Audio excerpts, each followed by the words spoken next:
because there's a lot of guys still on tour that have it, and they don't know what to do with it yet. You know, it gets in their head, and they freak out if they're trying to figure out how to do it during the tournament. So if you're doing it off the tournament season and just having fun with it, which is catching sockeye, I say, you learn so much just from those little bitty fish right there, and you just increase the size on everything whenever you go on the bass fishing. It definitely helped, you know, because if I wouldn't have started fishing sockeye, I would still be at stage 1 right now. I still wouldn't know what to do with it. So that's it. The patterns, there's actually patterns with LiveScope. It sounds weird, but there's timber, they got the rock, ledges, and then my favorite, middle of nowhere. That's the cool ones, but that timber, if you go to the next slide, yeah. So for the timber fish, there's a lot of times they're in 2 spots. They're either at the top of the trees, which you can see this a lot, Toledo Bend, Fork, Rayburn. They'll either be at the top 10 foot of the trees. Normally on sunny days, they'll be up there just suspended around the tops. And then for the darker days, they'll be hanging around the bottoms, which those are kind of harder to catch live scoping with the way I live scope. But I really just focus on those because I feel like those are more active and they're easier to catch. You want those around the tops just because you could get that bait.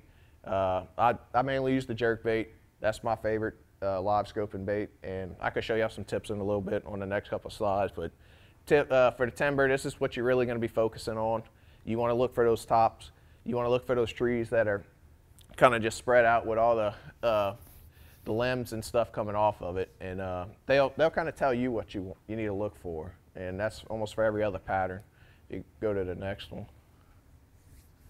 So the ledges, this was actually at Okeechobee, and this is just, it's hard to see really, but my jerkbait's just coming over to fish, and what I like to do, so you can see the fish coming up to them, and you always want to keep the bait probably about 1.5 to 2 foot above the fish. You don't really want it below it because the fish are always kind of looking up anyway. It's largemouth, they're feeding up, and especially the way they were sitting. You always want it above them. It gives them more of that reaction bite.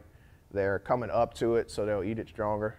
And yeah, that's really the key to live scope. And I know they got all the other guys that are throwing these big glide baits, and I'm just not confident with them big glide baits and all that. I like the smaller baits, you know, the jerk baits. You could throw a little crankbait at them, just something small. And I mean, half of those glide baits are probably bigger than all the fish I catch anyway. So that's one thing I don't like. But that is one reason.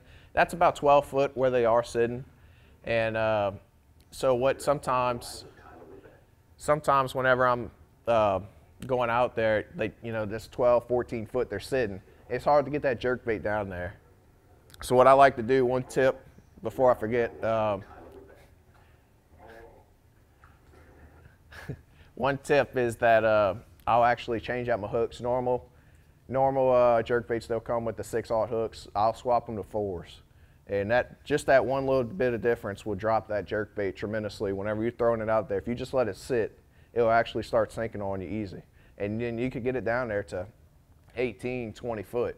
It's a tip that they taught me when I was learning with Hank and Kelly and all. They taught me all the secrets, and that was one thing that helped me with the live scoping, because actually that new jerk bait with who